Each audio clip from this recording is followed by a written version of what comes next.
Hello everyone, and welcome to another edition of Connecting with Kim here on Tampa Bay Arts and Education Network. We are so happy you joined us today. We have another great program for you. And of course, you can always catch the audio of our program on Sun Radio in Sun City Center, 96.3 FM, and that airs Monday, Tuesday, and Wednesdays at 3:30. So again, thank you for joining us. And I want to give a shout out to the sponsor for my on-air clothing, the Spring of Tampa Bay. If you are not familiar with this organization, you should be, and I'm going to put on my glasses to make sure I make no mistake. The Spring was started in 1977, and it provides sanctuary and services to more than 50,000 abused adults and their children. It is the largest of 42 certified domestic violence shelters and the first to have an accredited school on site.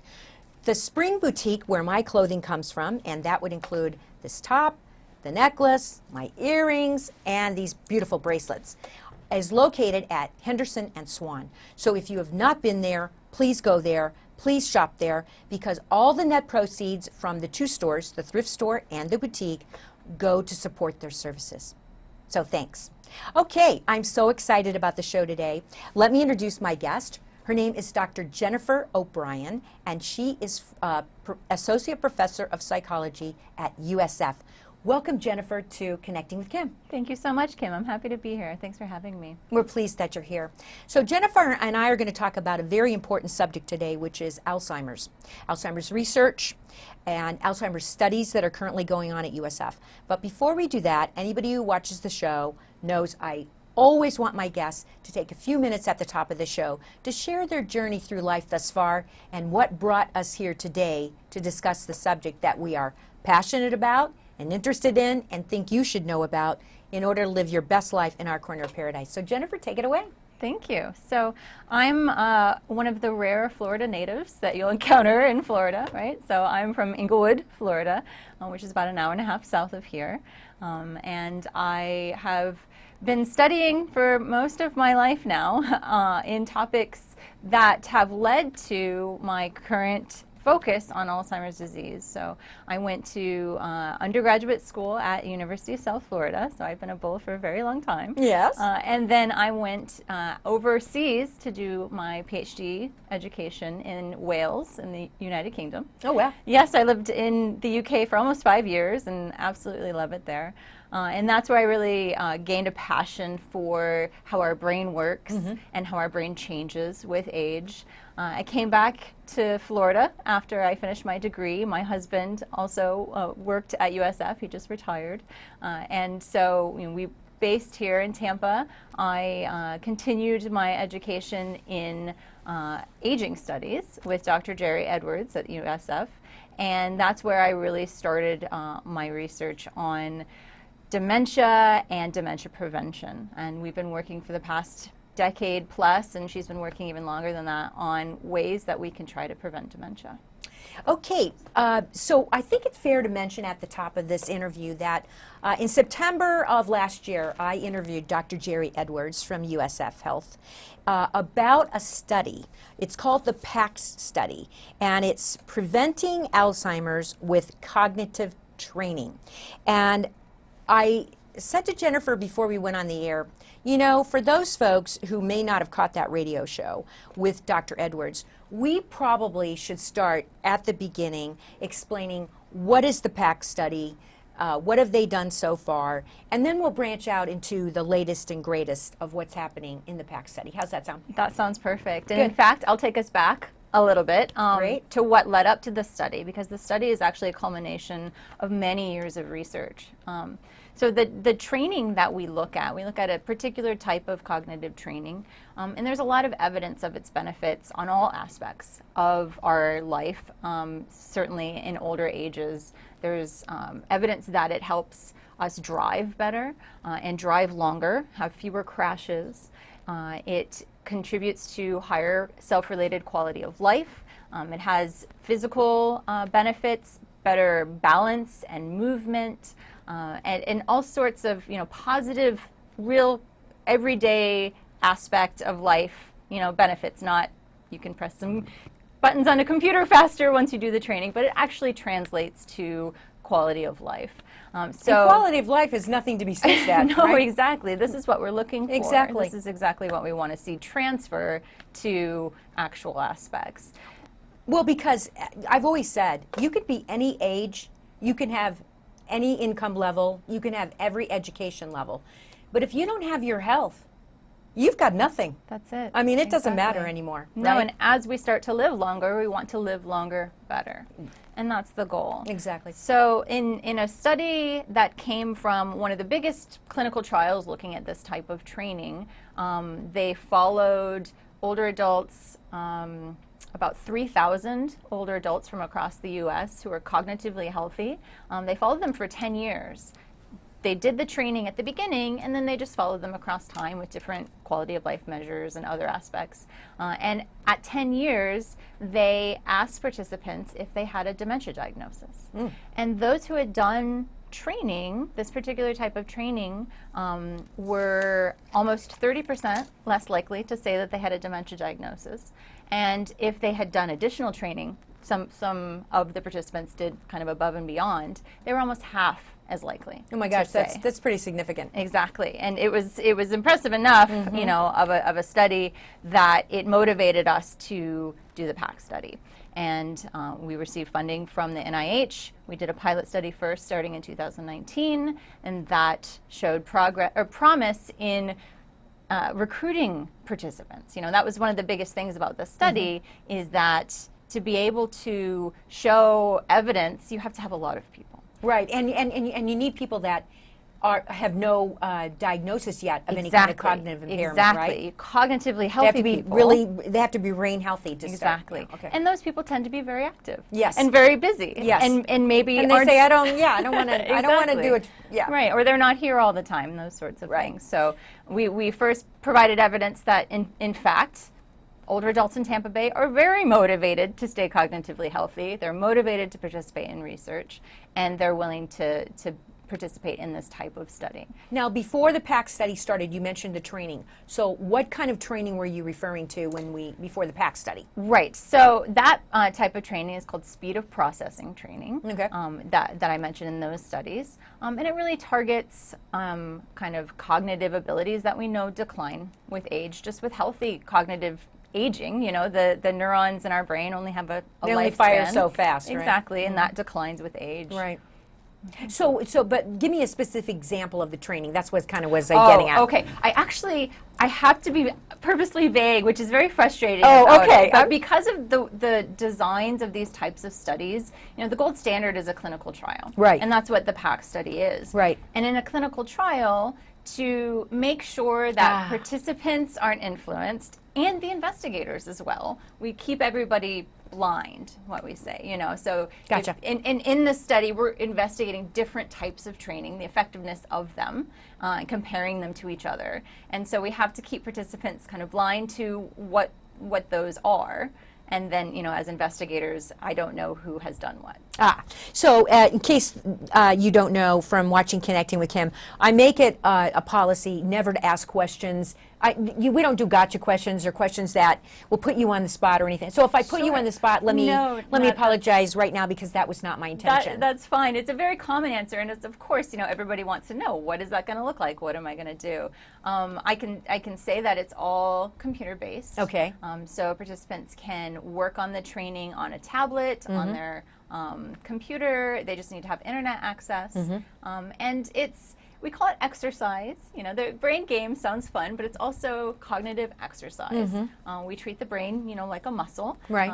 So it is challenging. It's meant to be challenging. It's meant to keep you continually challenged. As you get better, it might get harder. You know, so we have people do it kind of like an exercise regimen. You do training maybe for an hour a day. In the study, for the first year, we have participants do 25 sessions, which is about an hour a session, so about 25 hours.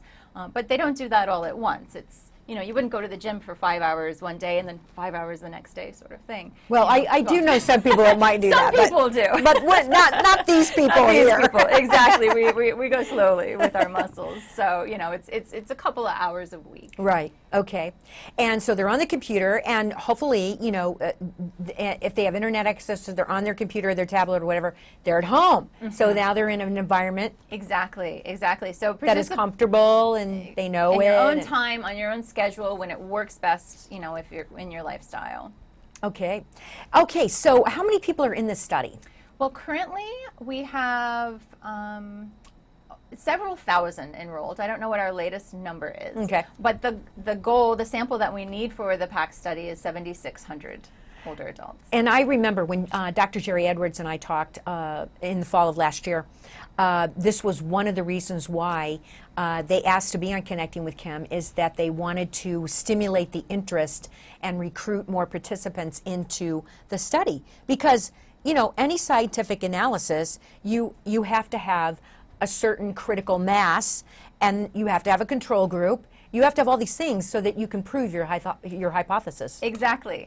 Although I would caution, I'm a research methods professor Yep. by day, and so we never actually prove anything in this kind of science because it's a sample. Well, it keeps going on and on, right? Exactly. We're developing evidence that are supporting a hypothesis. Exactly. And so to be able to do this, exactly like you said, we need to have a diverse sample of diversity in ages, diversity in race, diversity in ethnicity.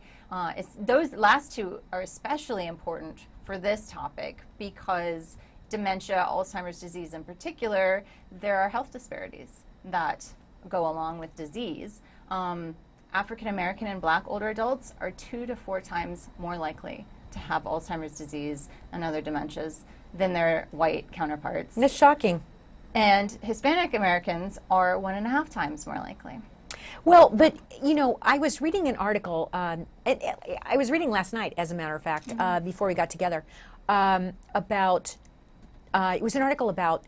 It isn't just learning new things in your life, or learning new routines, or learning new skills.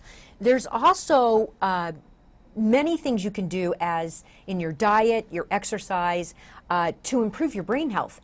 Definitely. And so this goes along right with what you're saying, because if you maybe come from a lower socioeconomic class, or if you are a single parent and so you're taking, all these things affect your ability to take care of yourself better, to eat better food, and to participate in activities that would stimulate your brain. Exactly. Access to resources, diet, stressors, Stressors. environmental stressors, internal stressors, things that cause inflammation have big impact on cognition throughout the lifespan. That's amazing. I know my late husband's best friend was a dentist, but he went through medical school just like everybody else. And he used to tell us all the time, there is nothing more debilitating in your life than stress. And it can mimic so many other conditions. So yeah, you're right. So you have, so you don't know exactly where you are now, but you still need more people in your study. We do, yes. The numbers are changing because we have many sites. We're testing, we're enrolling participants in St. Petersburg, Tampa, Winter Haven, Lakeland, Jacksonville, Gainesville, up in Duke in North Carolina, and Clemson in South Carolina. Okay. So those numbers change quite often. Right. But I do know we need over 2,000 adults in the Tampa Bay area and over in Lakeland and Winter Haven still across the next about a year and a half. So if someone would want to apply to be a member of this study, what do they do? Well, the first thing is to give us a call, or they can go to our website, pactstudy.org, and we have an intake form on there that would get sent to us, and we would then give them a call. We try to make it as least burdensome as possible. So we do the majority of the screening over the phone first to make sure somebody would have likelihood of eligibility before we bring them into one of our study sites. And eligibility, the main ones are being 65 or older, and not having any neurological disorders or other conditions that would lead to cognitive decline. Right. So we're looking for cognitively healthy older adults. We're trying to prevent decline, prevent dementia with the study. So if somebody is already exhibiting decline, or we know that they're on a pathway to probable decline, then they're not eligible for this particular study. If you're just joining me now on Connecting with Kim, my guest in the chair is Dr. Jennifer O'Brien, who is an associate professor of psychology at USF, and we are talking about an Alzheimer's study called PACT, which is preventing Alzheimer's with cognitive training. And we're talking about, you know, what the study's about, what the goal of the study is, the kind of folks they want participating, which is what we were just talking about. And if you want more information, you go to PACT Study, and that's PACT study.org, and you can find out more information. And then maybe if you are interested in participating, you can take it from there. So that's where we're at. So let's proceed from there. So once they go through some screening and you determine that they might be a good fit for the study, what happens next? We then schedule them for their first in-person visit. The in-person visit has a couple of other screeners just to ensure eligibility, the main one being a cognitive assessment. And then if participants are eligible and willing to do the study, we start them training right then during their first visit. They then go home, access the training at home, make sure that they don't have any issues there. We invite them back in for a second visit where they'll do some more training with us in person. Again, to make sure they feel comfortable with the training, are able to access it easily. And then the rest of the training, like we mentioned before, takes place at home. They do 25 sessions that first year, sessions about an hour. And then after the first year, we have them do some booster training because prior evidence has shown that booster sessions are very helpful. So we have them do 10 hours of booster training after the first year and 10 more after the second year. So it's 45 sessions total across the 3 years. After 3 years, we then have participants come back in the lab to see if there's been any cognitive decline. If we see cognitive decline, we have just kind of a relatively quick, about 20-minute screener. If we see some decline there, then we ask them to do a more thorough clinical evaluation with us.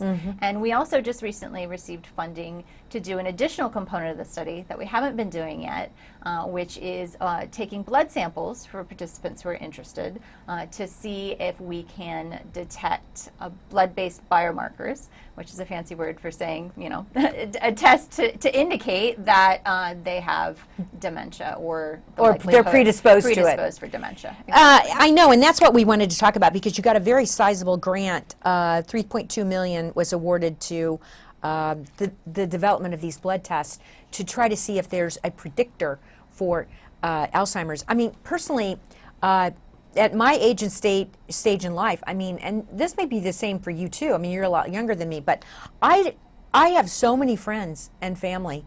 I can't tell you. I mean, they've all been touched in some way, shape, or form by either dementia, Alzheimer's, or severe cognitive decline, either in their immediate family, in a parent, in a loved one, in some other member of the. I mean, it's like a scourge. That's it, exactly. I know. I do lots of community events, give talks, health fairs, and things, and it's so rare I can't even think of an instance where I met someone who has not been impacted by the disease. So I'm a big believer in, we do a lot throughout our life as in our health journey. We do a lot of baseline tests, right? Sure. To determine the state of your health at a certain moment in time, and then we take those benchmark tests at certain intervals to see if there's any change, right? Well, I've said all along, I think everyone should have a benchmark test of brain health. Because how do you know if you're not testing it on a regular basis and you're not taking that benchmark? How can you really tell if there's a significant cognitive decline because there's some reason, organically or whatever, or if it's just natural aging, or if it's a result of, something environmental factor or diet or something that's not going on in that person's life that if you could change it, you would have cognitive improvement. Exactly. I mean, I'm I'm barking up here too. It's wonderful. Exactly. I mean, that's one of my personal motivations and goals in the work that I do. And I've been working with my students in the psychology department on the St. Petersburg campus. We've started a student-led free memory screening clinic in our lab. Yes, so it's open to the public. We do some research around that as well. We're interested in perceptions of dementia, stigmas, and willingness to be screened.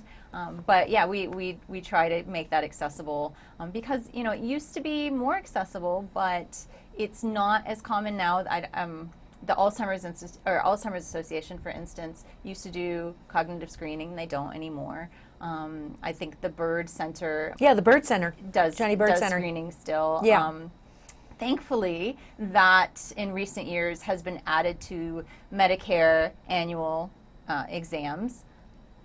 There is variation in the type of assessment you might get from primary care, but still, it's better than it used to be. But I'm a very big advocate, exactly like you said, because there could be changes that are due to a pathway of dementia, but there could be all these changes, just lifestyle, environmental, and if you aren't aware of where you started, it's hard to tell that things have changed early enough to be able to do something about it. Well, exactly, and with older people, we are such a society. If you have a symptom, we write a prescription. You have a symptom, we write a prescription. Okay, so you see older folks, they're taking all these medications. Most of them, a lot of them don't even remember why they're taking those medications, right? And as you age, of course, we both know your body metabolizes everything differently and much more slowly than it did when you were younger. And so, I've known of instances, and I'm sure you have too, of where people were on so many medications, and if you started to reduce the amount of medication, their quality of life started improving. Exactly. And their brain health started improving. I'm not a big believer in pharmaceuticals, so myself, but I forget the stat exactly, but I think it's after you're taking 3, maybe, don't quote me on that, but somewhere around there, medications, including over-the-counter, you're going to have interactions. Some of those interactions can be cognitive and can impact your cognition that are reversible if you can adjust or stop taking something. Diet certainly is going to impact cognition. Vitamin deficiency, like vitamin D deficiency, for instance, thyroid disorder. There are lots of things that can contribute to cognitive decline that are acute, that are not symptomatic of disease, but they still have an impact on the quality of life. Exactly. Well, you have this grant now to try and develop a blood test, which will try to hopefully give some sort of indication of whether someone is predisposed to developing Alzheimer's, so that hopefully you can step in or some sort of medical intervention can be, it didn't even have to be medical, it could be many types of therapies to try and prevent that development from happening, right? Or slow it down or at least delay it. I don't know. To me, it's kind of like, gene tests for other diseases and cancers and whatnot that people might develop. To me, I guess I would feel comforted knowing whether or not I was predisposed, but on the other hand, I would be like, well, what does that mean really? It's like, well, what can I do? Or is it inevitable that I'm going, because I can tell you, people my age and above, it's like their major fear. It's actually documented as the #1 fear. For adults 65 and older, dementia is the #1 fear. It's got to be, because it's and that does lead you to different pathways depending on who you are, right? So exactly. Some people will want to know as much as they can, some people will not want to know. But that's, I guess, the beauty of the disease, if you will, is that it's not an inevitability. Right? There's certainly a genetic component to it. Right. There are these physical changes that happen, but it is also influenced so much by our environment, what we do with our body. So we have tools. We have tools. So we have the ability to impact our future. So we only have a few minutes left, and I am desperately trying not to go over time. So I want you to share with our watching and listening audience any additional information that you want to impart, or if you want to make a plea for something. look right in that camera and go for it. Sure. Well, first and foremost is that we are definitely in need of willing older adults who would like to do cognitive training with us for a couple of years and who'd be willing to participate in the study. If you're not interested in that, but you might be interested in research in general, still give us a shout. We have lots of research going on, and we're always in need of a diverse group of older adults to participate. That being said, if you're not interested at all, or maybe you're not 65 yet, do cognitive training. We do recommend, based on the evidence that we've seen, that cognitive training is beneficial for your cognition as well as all these aspects of your quality of life. And then the last thing I wanted to say is that myself, my colleagues, we're very passionate about not only the research aspect of what we do, but the education component. So we love to come to churches and to other organizations and give talks about brain health, about what we know on the research with dementia and the benefits of cognitive training, talking about the research that we have going on and ways to get involved. We also participate in health fairs, and like I mentioned, my lab does our free memory screenings. So give us a shout, and we would love to connect with you. You did a great job. Thank you so much for being my guest today, Dr. Jennifer O'Brien from USF, on Connecting with Kim. And hopefully, I'm sure we'll have another opportunity in the future, because this study is going to go on for quite a while. Okay. So you can go to PACT, that's PACT, study.org. You can find out more information about this, and it will also provide you the opportunity to figure out whether you want to participate and what you have to go through on screening and whatnot. So check it out, because Alzheimer's, and it's attacking people earlier and earlier too. It's not just a condition or disease of older folks. It's actually becoming more common in younger folks. So anything you can do for your cognitive health. I want to thank my guest. I want to thank you for joining us today on Connecting with Kim. We'll be back next week for another edition. And I want to thank my sponsor for my on-air clothing, The Spring of Tampa Bay. You do a great job for me. I love everything that I always wear, and I make sure that I show everybody what they can find at your boutique at Swan and Henderson. So thank you very much, and come back next week when we have another edition to help you live your best life in our little corner of paradise, because that's what it's all about.